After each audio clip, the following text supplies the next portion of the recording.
money and Negroes by means of theft, robbery, and rebellion. You tell him, Fred. Lincoln barred blacks from the army, ordered fugitive slaves returned to their masters, and if slaves behind enemy lines revolted, the Union troops could fight the slaves, not the rebels, i.e. the Confederacy. Remember, that's the Constitution. It's in the Constitution that they have to do that. Federal authority to put down slave rebellions with an iron hand, even in time of war against states that are rebelling against you. So Lincoln revoked a field proclamation of general freeing slaves of Missouri rebels. So this is the guy that's called the Great Liberator, that freed the slaves. Okay. Yeah.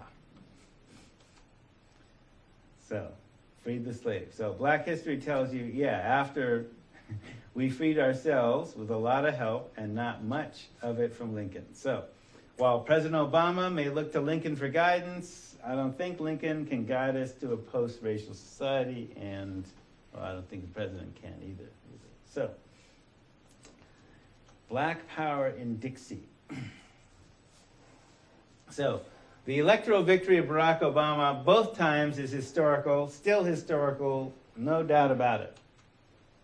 But with the descendants, what descendants of slaves know about history is different than what Barack learned in any of his schools, particularly where that history was taught as American history and not as Black history, where they theoretically should be one and the same, including the points of view of everybody that was there in any conflict, but they're not.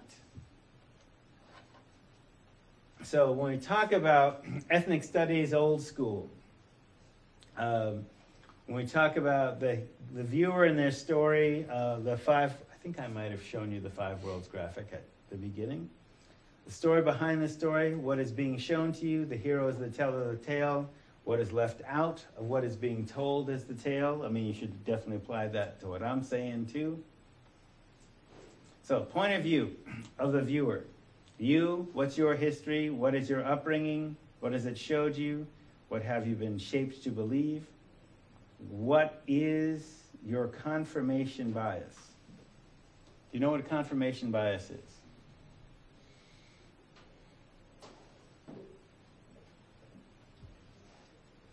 Confirmation bias, term in psychology,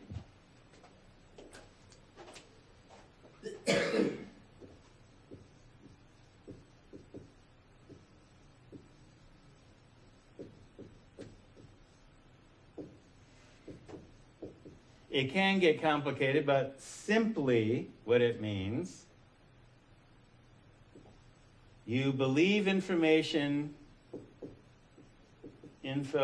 that confirms and conforms to your belief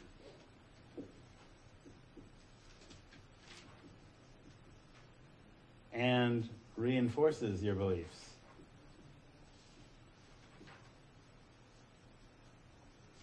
Bill Maher talks about the conservative bubble. Oh,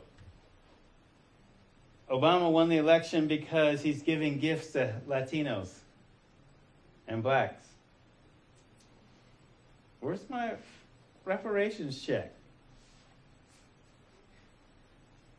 So, confirmation bias. So, what is your confirmation bias? What do you believe, and what kind of bubble do you exist in?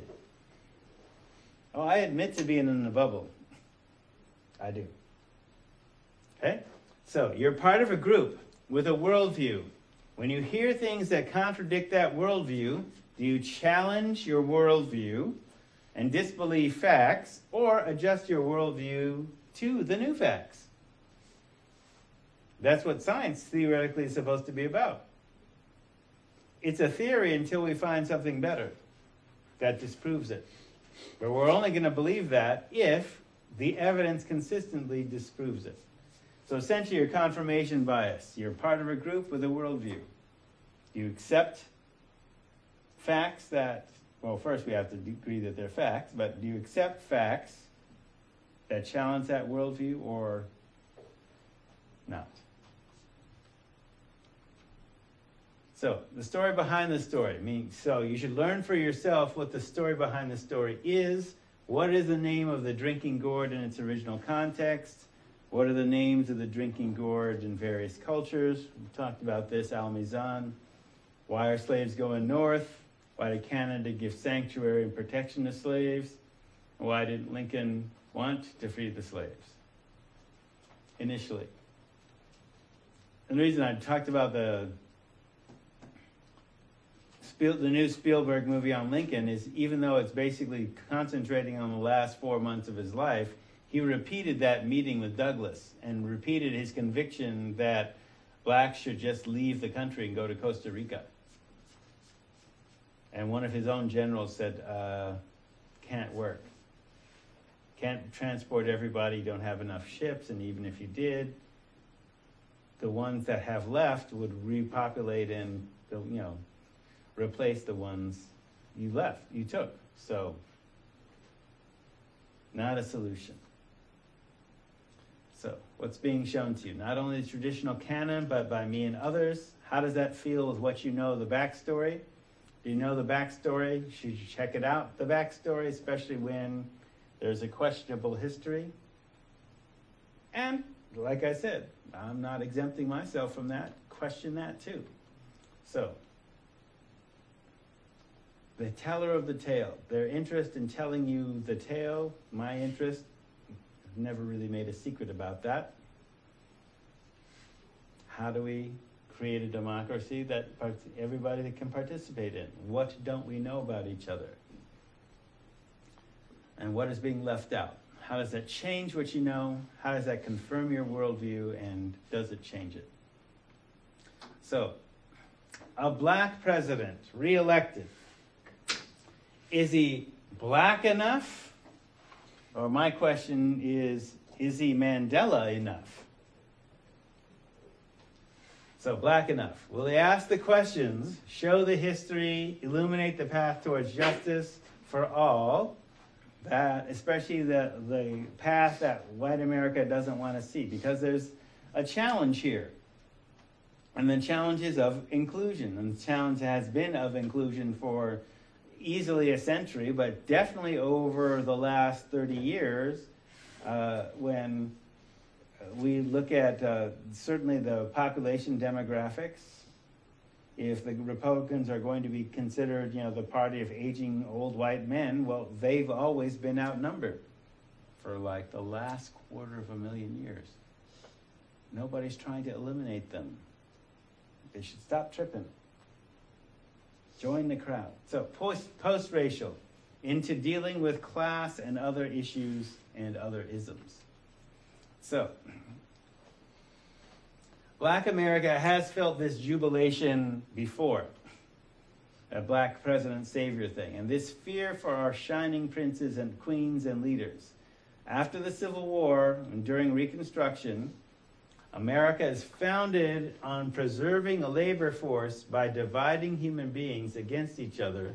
So some people own things, some people are considered things, not people. And this is a central problem which still plagues us today, except that it shifted from slavery from an imported class to an indigenous class of people who are now labeled criminals and still have to work for a lowered wage or no wage at all.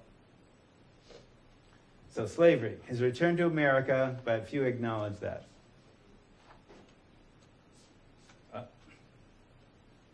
Okay. I'm going to end here because I think I didn't get this machine to transfer the new stuff.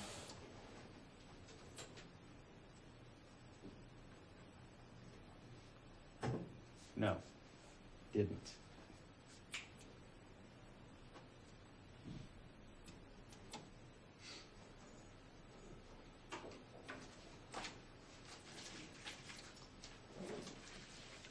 Okay, all right.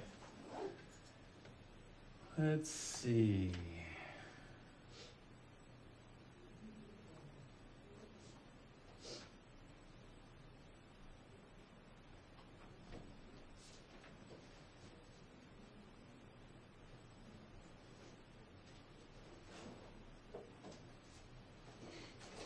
sorry to compose in real time, but this is one of the challenges with planning funerals.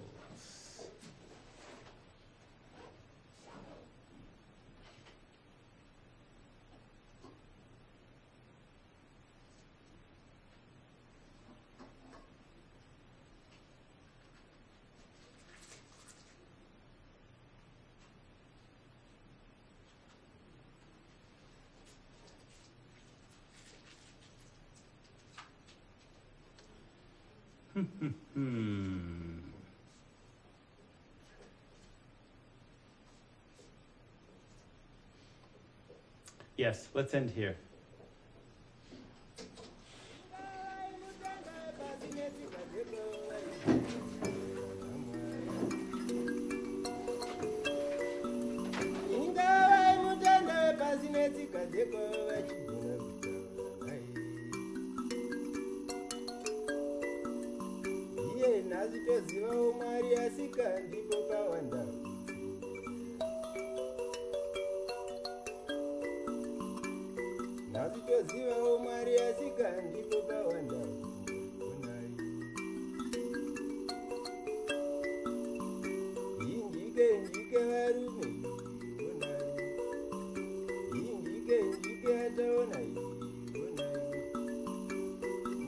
Njike